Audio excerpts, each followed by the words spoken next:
Bentuk pembelaan Allah, tiba-tiba Allah membolak-balikan hati orang itu. Dan buat Allah membolak-balikan hati itu lebih ringan dari kita membolak-balikan telapak tangan. Ada yang susah bolak-balik telapak tangan? Susah nggak ada kan ya? Gampang banget kan?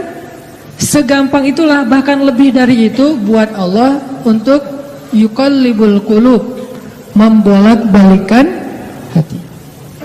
Tangan kita gampang banget nih. Jadi nggak ada yang di mata Allah atau dalam persepsi Allah ada hati yang kayaknya nih susah banget nih dibolak-balik. Jadi kamu mending nggak usah ke situ lagi deh. Saya juga kewalahan ngebolak-balik hati dia. Enggak, mudah. Terus kenapa ada yang dibiarkan, ada yang dibalikan hatinya? Karena ada yang pantas, ada yang tidak pantas. Jika kita sudah punya kepantasan, Allah akan balikan hati kita kepada kebaikan. Allahumma habbib ilainal iman wa zayyinhu fi qulubina wa karrih ilainal kufra wal fusuqa wal isyan waj'alna minar rasyidin. Hafal doa itu? Nanti cari di YouTube lah ya. Ya Allah, jadikan kami cinta kepada amal soleh dan jadikan rasa cinta itu indah di dalam hati kami. Jadikan kami benci kepada dosa dan jadikan kami termasuk orang-orang yang mendapat petunjuk. Allah bolak-balikan. Gitu juga dengan hati calon mertua. Gimana pun dia ngeblok, nggak boleh masuk lah, gerbangnya digembok segala macam. Cuma gerbang. Mau 1000 lapis gerbang, kalau hatinya dibalikin, hilang semuanya tuh. Gampang banget kan? Buktinya malam ini nih. Allah membolak-balikan hati kita. Yang tadinya punya macam-macam rencana pada malam minggu, akhirnya Allah balikan hatinya, udah ke Masjid Agung aja deh. Bukan karena saya, bukan karena pemuda hijrah, bukan karena teman-teman panitia, tapi karena Allah mengikat hati kita, mengarahkan hati kita untuk bisa datang ke masjid. Sehingga ribuan anak muda tiba-tiba memakmurkan dan meramaikan majelis ilmu. Kalau di ribuan orang aja bisa Allah bolak-balikan hatinya, apalagi cuma satu orang. Ya, ada berapa ribu sekarang? 15.000 lebih nih. Masjid Agung ini daya tampungnya berapa? 10.000 ya, sampai keluar. Berarti sekitar 20.000. Ini benar-benar sesuai dengan yang dulu banget saya harapin 2 tahun yang lalu, bisa ngalahin Tomorrowland. Minimal DWP lah ya. Bisa ngalahin DWP atau kalau bisa Tomorrowland. Saya pernah kemarin tuh acara taklim di Pekanbaru, Anur, yang datang sekitar 25.000 anak muda depan masjid penuh. Malam yang sama ada acara juga di mall, tapi acaranya sepi, yang taklimnya ramai. Masya Allah. Habis itu baru ke mall. Tetap aja sama-sama ramai. Intinya teman-teman, mudah buat Allah. Sama kayak Allah membolak-balikan hati Nabi Muhammad, mertuanya Ali bin Abi Thalib. Padahal udah yang datang itu kurang keren apa coba? Abu Bakar. Secara fisik terkenal Abu Bakar itu orangnya putih, nggak terlalu gemuk, jadi badannya tuh bagus. Terus orangnya dermawan, akhlaknya paling mulia, dan nggak pernah syirik sejak zaman jahiliyah. Di antara sahabat Nabi yang nggak pernah melakukan dosa syirik sejak zaman jahiliyah, Ali dan Abu Bakar. Malah Abu Bakar tuh waktu kecil pernah diajak sama ayahnya untuk nyembah patung. Begitu ayahnya selesai ibadah nyembah patung pergi, itu patung diludahin sama Abu Bakar, dilemparin kotoran sama Abu Bakar. Apa sih lo patung doang masa disembahin? Kalau lo bisa balas gua, coba lo balas, dilemparin. Ternyata nggak balas. Dari kecil juga Abu Bakar itu udah nggak pernah syirik. Orang yang sangat terjaga, hanif. Dan julukannya juga sama dengan julukan Nabi Ibrahim, Siddiq. Wadhkur fil kitab Ibrahim innahu kana siddiqan nabiyya. Ibrahim Siddiq, Abu Bakar Siddiq, sama nih. Bahkan Nabi sering membandingkan Abu Bakar sama Ibrahim. Engkau wahai Abu Bakar seperti Ibrahim, engkau wahai Umar seperti Musa. Ya iyalah Umar ya. Musa kan gak sengaja Noel orang langsung meninggal kan ya. Melihat Bani Israel agak ramai gitu, lagi mau gelut sama orang Kipti. Karena Musa kasihan kepada Bani Israel yang lemah, Akhirnya dia cuma ditakol dikit lah si orang Kipti ini teh, apaan sih lo? Meninggal. Belum diginiin, baru gini doang coba. Jadi kalau dulu ada ultimate fight, kayaknya Musa tuh juara bertahan tuh. Nah kalau di zaman Nabi, orang kayak Musa, Umar, Jawara, Quraisy. Kalau ada yang macam-macam sama Umar, lo berani sama gua? Nih lo lihat nih. Nggak ada yang berani sama Umar. Kalau lo pengen istri lo jadi janda, anak lo jadi yatim, lo tunggu gua di belakang gedung itu. Gedung, bukit. Nggak ada gedung dulu teh. Nggak ada yang berani nungguin Umar. Lancar aja tuh hijrahnya. Artinya Abu Bakar itu sering dibandingkan kayak Ibrahim. Terus dengan Nabi akrab banget tuh Abu Bakar. Jadi kayak soulmate-an berdua tuh. Belum dapat risalah Islam juga, Nabi itu kalau jalan sama Abu Bakar, jalan yuk kemana? Ngopi, kalau bahasa kita teh ngopi sama Abu Bakar berdua. Dari zaman sebelum Islam juga Nabi itu dalam tanda petik udah sering ngopinya sama Abu Bakar. Coba enak nggak nolak teman ngopi kita? Agak susah kan dia ngajak kemana? Nggak enak kan nolaknya, ya udah gua datang gitu. Ali ngerasa wah nih yang datang nih saingan berat nih. Pernah bersaing dengan orang kayak gini? Pernah, cuman sering kalah. Nggak ada saingan juga masih ditolak ya, apalagi ada saingan. Nah itu mah saya banget, bukan teman-teman. Udah biasa ditolak, pada akhirnya diterima juga. Karena saya nggak mau menyerah. Datang Abu Bakar mau ngelamar Fatimah. Ali pas tahu berita itu, ya udahlah berarti pupus harapan. Hashtagnya berhenti aja. Udah nggak bisa ngapa-ngapain.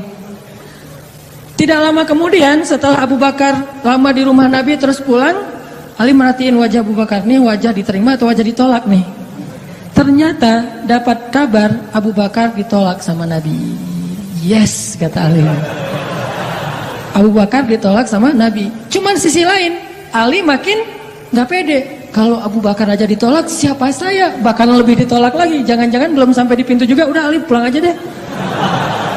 Abu Bakar aja ditolak. Yang kurang apa coba? Akhlak luar biasa, agama terbaik, bahkan umat Islam paling baik imannya tuh dan amal solehnya Abu Bakar. Nggak ada tandingan lah. Mau ngelihat surganya di akhirat. Orang kaya di dunia dan kaya di akhirat tuh Abu Bakar tuh.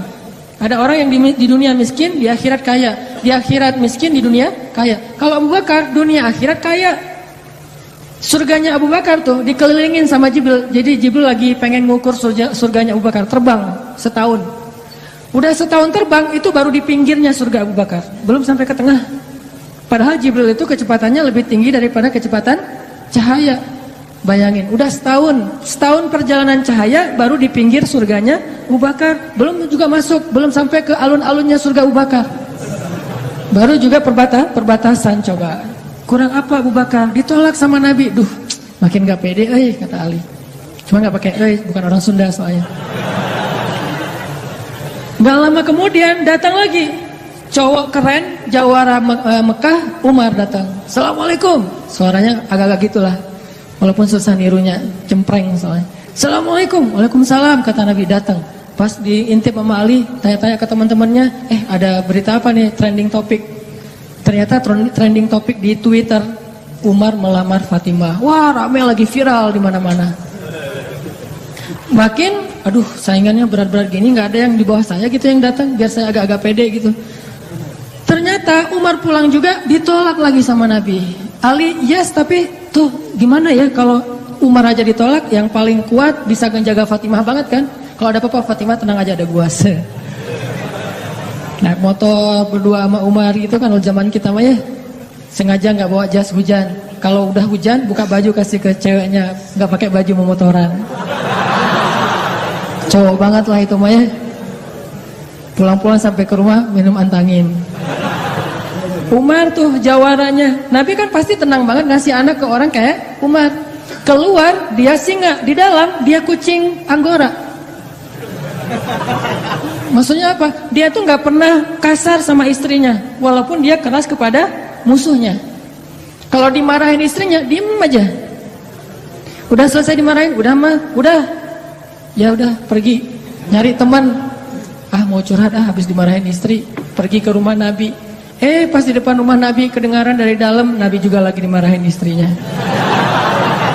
Nabi juga diam aja. Ini teladan orang-orang soleh. Jadi yang keren tuh bukan yang gampang marahin istri, tapi yang gampang dimarahin istri. Setuju yang di atas? Cowok keren itu bukan yang gampang marahin istri, tapi yang gampang dimarahin istri. Bah, ya mah. Di dalam rumah tuh, ya mah. Di luar, apa lo? Itu cowok keren tuh. Pas Nabi keluar, ada Umar. Ya Rasulullah, Umar gak mau ngebahas, gak mau komen lah. Daripada komentar di blog kan, diam aja deh gitu. Udah selesai jalan sama Umar. Umar nanya, ya Rasul, saya tadi habis dimarahin istri, mau ngajak Rasul ngopi, curhat, Nabi juga lagi dimarahin. Kata Nabi, bagaimanapun dialah yang mengurus rumah, dia yang mengurus aku, keluargaku. Nabi nyebutin kebaikan-kebaikan istri, nggak mau nyebutin dasar emang perempuan emang kayak gitu ya. Saya tuh Nabi loh, masa Nabi dimarahin? Kamu paham gak sih perasaan aku? Gitu. Nggak, Nabi nggak ngomong kayak gitu. Nabi cuma membicarakan kebaikan istrinya. Umar yang datang ditolak. Akhirnya Ali udahlah, mau kayak gini mah kayaknya udah nggak mungkin deh. Abu Bakar ditolak, Umar ditolak, berarti ada standar di atas mereka berdua. Yang kaya raya ditolak, yang paling eksis berpengaruh, jawara ditolak. Nah saya nggak punya dua-duanya, masih kecil soalnya. Nanti kalau dia udah dewasa, Ali emang jawara juga tuh. Malah gladiatornya Nabi kan. Ketika orang nggak berani menantang seorang musuh, Ali yang berani. Saya Rasulullah, Ali itu. Akhirnya Ali diam-diam aja, udah nggak mau ngebahas lagi tentang Fatimah. Udah aja tutup bab tentang Fatimah. Sekarang yang lain aja deh. Tapi teman-temannya ngegojlokin terus. Ali. Kalau bahasa kita jomblo gitu. Dibully terus. Ustadz posting bully, teman ngomong gak bully, pokoknya bully nasional aja. Karena dibully-bully terus, akhirnya Ali memberanikan diri, ya udah datang deh bertamu. Pokoknya malam ini diterima, ditolak, walaupun kemungkinan besar ditolak, saya harus datang dulu nih sama Nabi. Beraniin diri, gak usah majang mikir, datang. Assalamualaikum, waalaikumsalam. Ali masuk. Ada Nabi kan senang banget sama Ali ya, kesayangan Nabi banget lah pokoknya Ali itu. Duduk, ada apa Ali? Enggak, cuma pengen silaturahim. Nggak ngomong apa-apa coba, cuma pengen silaturahim. Nabi sehat, mau diambil air hangat? Pokoknya gitu-gitu aja. Ali ada apa? Enggak ada apa-apa ya Rasulullah, cuma kangen aja pengen duduk sama Nabi. Kayak gitu aja terus. Lama-lama Nabi kan paham, dan Allah yang kasih wahyu. Ali, kamu gimana sama Fatimah? Langsung Fatimah. Kebayang gak sih perasaan kita tuh sama orang yang kita kayak udah ngeklik banget, udah habis-habisan, pokoknya kalau gak dia saya mending gak usah nikah deh, gitu ya. Kalau gak dia mending saya jomblo aja seumur hidup. Kalau gak dia mending saya bunuh diri aja. Udah gitu bunuh dirinya gak mati lagi, kesangkut di tiang listrik. Ali itu udah, hatinya tuh udah kena banget sama Fatimah, dan itu karena Allah yang mengikat hati mereka berdua. Pas Nabi bilang gitu, Ali langsung curhat. Ya Rasul, ya saya pengen, tapi saya nggak punya apa-apa. Kata Rasul, kamu punya apa? Saya di rumah tuh cuma punya 3 barang, 1 pedang, 1 onta, 1 baju besi. Nggak punya emas, nggak punya apapun. Kata Nabi, kalau pedang kamu butuh untuk berperang, onta kamu butuh untuk mengangkut air. Ya udah deh, baju besi aja, bawa ke sini baju besinya untuk jadi mahar buat Fatimah. Beneran Rasul baju besi? Itu bajunya besi loh Rasulullah, bukan yang tangan kayak gitu apa cincin. Gak apa-apa kata Rasulullah. Keluar Ali, Allahu Akbar, Allahu Akbar. Orang-orang pada heboh, langsung muncul lagi trending topik hashtag Ali diterima. Coba, kata Nabi, wahai Ali, bergembiralah, berbahagialah. Sesungguhnya sebelum aku menerima kamu, Allah sudah menikahkan kamu.